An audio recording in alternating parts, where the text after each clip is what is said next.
I'd like to introduce myself. My name is Beatrice Tall. You can call me Bee. And I'm her twin brother, Stanley Tall. Call me Stan. As you can see from our pictures, we're giraffes. The thing everybody knows about giraffes is that we have really long necks. Right. We're not even grown up yet, and we're almost 10 feet tall. But did you know giraffes didn't always have long necks? A long, long time ago in Africa, where our ancestors lived, giraffes had short necks, like horses do. But something wonderful happened and we changed.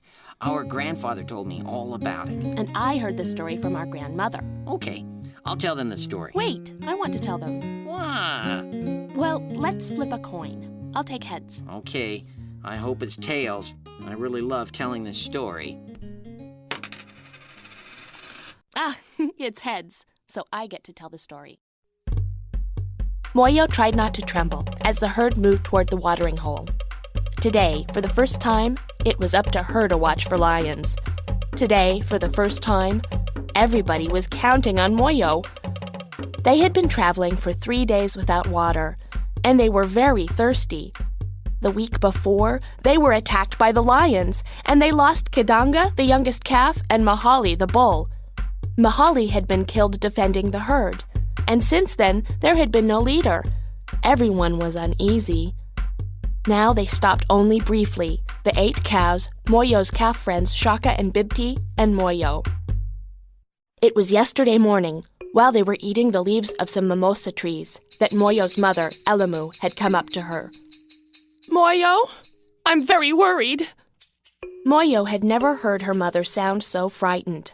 Moyo knew right away that she had to do all she could to protect her. After all, hadn't Elamu protected Moyo all her life? "What can I do to help?" Moyo asked. "You have very good eyes, Moyo, and you pay attention to things. With Mahali gone, we need someone to watch for danger while we drink. You need to look very carefully, Moyo." Moyo nodded, remembering what happened the week before. Mahali had fought bravely, but he had not seen the lions until it was too late. "I know, Mother, but it's so difficult to see over the trees. Can't we find water away from the trees?" Elamu shook her head sadly. "Our watering places are where they are. We can't change that." "I'll try as hard as I can," said Moyo. That was yesterday, and now Moyo looked in every direction as the herd moved toward the next water hole. Here on the plains, you couldn't see very far, and that was scary. Giraffes had long, strong legs, so they could run fast to get away from danger, but they needed a warning, and it had to be in time. Water holes were the most dangerous places because they had to spread their long legs apart wide and bend down low to drink. That was when the lions had attacked. It was a hot day, and Moyo knew everyone needed water. If only she could see farther across the flat plain. If only she could see what was behind the trees. She had to see the lions coming soon enough that her family would have time to escape. Shaka came alongside Moyo. "I heard you're going to be the lookout today," he said. Moyo nodded. "Are you scared?" Moyo nodded again. "I'd be scared too," said Shaka. "I'm glad I'm not the lookout." Moyo was glad too that Shaka didn't have the job. He was a good friend, but he daydreamed a lot. A lion might walk right up to him and he wouldn't even notice. As the herd reached the top of a low hill, Moyo could see the watering hole about a half a mile away, down on the plain. Why couldn't the water be at the top of the hill, thought Moyo, where she could see for miles? They made their way down the hill, and Moyo looked in every direction. As they came down, she could see less and less. She caught her mother's eye and slightly bowed her head, as if to tell her she was on the job. Now the first giraffe to reach the water showed her new calf how to spread his legs out and bend down low to lap up the delicious, cool water. And soon all the giraffes, except Moyo, were bending down all around the water's edge. Moyo paced back and forth. She kept thinking that she smelled the lions, but she couldn't see them. She didn't want to give a warning if the lions weren't coming, because then everyone would run away, no matter how much they needed the water. But if she didn't see the lions and they really were coming, she didn't want to think about that. Moyo stretched her neck as far as she could. Why did she agree to be the lookout? She couldn't do this. She was barely older than the new calves. Someone older, someone taller should do this job, not her. Then she looked at her family drinking. They could be hurt so easily now. They needed her. It was true that she was very good at noticing things. She never daydreamed like Shaka. It was a scary job, she thought, but it was important. She had to do it right. Moyo looked back toward the hill, more determined than ever to protect her family. She stretched and stretched. She strained and strained. She thought she could see a little farther than she could before. Yes, she could see over the trees. She stretched some more. I can do this, she thought. I must do this, she thought. I will do this, she thought. And each time she told herself these things, she could see farther and farther. I am doing this, she thought, because now she could even see over the hill. There were no lions in sight anywhere. "Look at Moyo," said one of the cows, and they all turned to look at her. Moyo looked at them and wondered why they seemed so much shorter than before. "Moyo!" cried Elamu, walking up to her. "Your neck!" Moyo looked down at her mother. Why am I looking down? She wondered. Her neck did feel strange. She walked to the watering hole to take a drink herself. For some reason, everyone was still staring at her. She spread her legs, lowered her head into the water, and bumped her nose on the bottom of the water hole. She raised her head, gasping for breath. With the ripples still moving in the water, she looked at her reflection. Her neck! It had grown 10 times the length it was before. Moyo turned to face her family. Or you could say she turned to face down to her family. "What happened to me?" she asked. Elamu's head now only came up to her daughter's chest. "Moyo, you took the hardest, most important job, and you did it better than anyone ever has, even though you were scared. Now you can always be our lookout, and we will always be safe. You will be looked up to, Moyo, because you stuck your neck out to help us all." And Moyo was their lookout from that day on. And she was looked up to. And when Moyo grew up and had children, all of them were looked up to because they had long necks like hers. And their children had long necks too. And that is why today all giraffes have long necks. That's what Grandma told me. But that's not the story I learned. It isn't? Really? Really? Grandpa said... Wait, we don't have time now. You can tell Grandpa's story next time. Oh, okay. But just you wait. It's a really good story.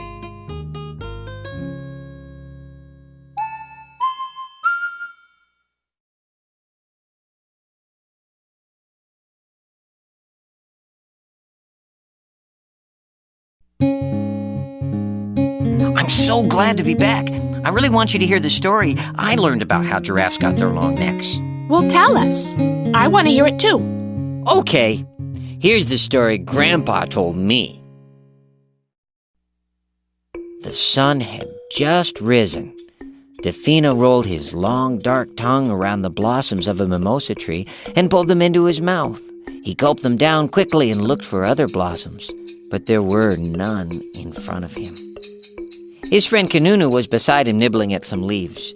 On his other side, his mother, Amana, was sucking the dew off a branch. Defina could feel the others pressing behind him, and he moved away so they could have a turn. It had been a long time since anyone had eaten a really good meal. In a little while, they were all on the move again. They went slowly because they were still hungry. The slowest of all was Baraka, who would soon give birth. Defina looked back at the thicket of trees. From the height of the largest giraffe, Tambo, all the way down to the ground, the trees were bare. There were still fresh, juicy leaves and delicious flowers high in the trees, but no one could reach them. Kanunu walked alongside Defina. "I'm hungry," she said. Defina nodded. "Me too, everybody is." "Do you think we'll find more trees today?" "Oh, sure," said Defina. "Tambo will find trees." But Defina knew that even if Tambo did find trees, there wouldn't be enough leaves and flowers for the whole herd. There were 18 of them now, and there would be 19 pretty soon. Tambo had to eat to keep up his strength in case he had to fight off a lion or another bull. The cows had to eat in case they had to fight to protect their young calves. That left Defina and the other older calves to eat what was left. Lately, that wasn't much. "I wish we could get to the leaves at the top of the trees," said Defina. Kanunu snorted. "The trick is to get in the middle of the thicket as fast as we can. If we do that, we'll be okay." "But what about everyone else?" asked Defina. "The more we eat, the less they have to eat." "Well, they have to take care of themselves. I can't worry about them when I'm so hungry myself. Besides, I'm sure they'll be fine." "What about Baraka's baby?" asked Defina. "Is the baby going to be fine?" Kanunu snorted again. "Look, I can't do anything about it, and neither can you. Unless you want to starve." And Kanunu walked off. Later that afternoon it happened. They were all standing around taking little naps when Defina noticed that Baraka was walking very slowly away from the rest of the herd. Defina followed her from a distance until she disappeared into a thatch of high grass. By the time they were ready to move again, Baraka and her wobbly calf were walking with them, though not very quickly. The calf was drinking his mother's milk, and she was moving him along in the right direction. Defina thought Baraka must be especially hungry. Defina dropped back to talk to his mother. "Baraka needs to eat so she can feed her calf, and some of them," he nodded toward the younger giraffes, "never get enough to eat." Amana looked at her son. It's some of us who never get enough to eat. We're all one herd, you know." "So what do we do?" asked Defina, remembering what Kanunu had said. "Do we each just worry about food for ourselves?" He saw that Baraka's baby was now tottering along in front of her, and Defina was afraid Baraka had no more milk for her baby. "What if that was me?" he asked. Amana sighed. "You'd probably starve," she said. "That's the way it's always been. The strong survive, and the weak do not." "But it's not their fault they're small. There must be something we can do to help them." Amana nuzzled close to Defina. "There isn't anything you can do," she said quietly. That evening, the herd gathered by a small clump of jacaranda trees that barely fed the older giraffes. Defina tried to eat the leaves that were higher up, leaving the low ones for the younger calves. He snorted at Kanunu when she tried to take more than her share. Still, there wasn't enough. The next morning, they found some more trees, but Defina could see right away that there weren't enough leaves for them all. Even though he was now very hungry, he stood back, waiting until the others pushed their way into the thicket. But some of them were standing back too, not because they didn't want food, but because they were too weak to get it. Defina noticed that Baraka was standing off to the side with her baby, not even looking at the trees. "This isn't right," he thought. "It just isn't right." He strode through the herd, pressed against a tree, and stretched his neck as high as it could go. He pulled off a blossom with his tongue, and he let it drop to the ground. He moved his head up, and he pulled down some leaves, letting them fall to the ground. He stretched his neck again and again, each time getting more blossoms and more leaves. The grass under the trees grew heavy with all the leaves and blossoms Defina was pulling down. Defina didn't notice the other giraffes had moved away from him. He was too busy gathering food for them. "It's not right for them to go hungry," he kept thinking to himself as he pulled down food from more and more trees, stretching higher and higher into their branches. "It's not right for them to go hungry." And more food fell around his feet. When Defina had pulled down every single leaf and flower in the thicket and his tongue felt as if it would fall off, he looked down to see how much food was on the ground. And he almost fell over. The ground was so far away. "I'm tall," said Defina. "I am very tall." And so he was. What Amana, Tambo, Kanunu, Baraka, her calf, and all the other giraffes saw was that Defina had stretched so high his head was in the tops of the trees.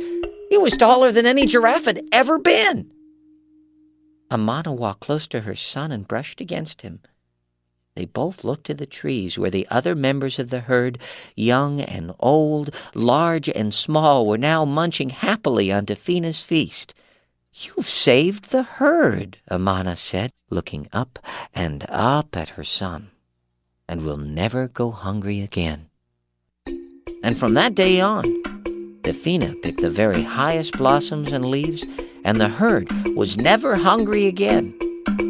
And Defina's children and grandchildren all had long necks, just like him, so they could also reach to the tops of the trees.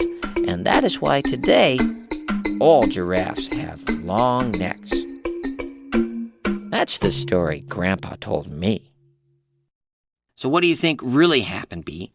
Was it a boy giraffe or a girl giraffe who got the first long neck? Grandma and Grandpa wouldn't tell us anything that wasn't true. So maybe both stories are right. They just happened in different parts of Africa. What if Defina and Moya met when they grew up, and they're our great-great-great-great-grandparents? Yes, I bet that is what happened.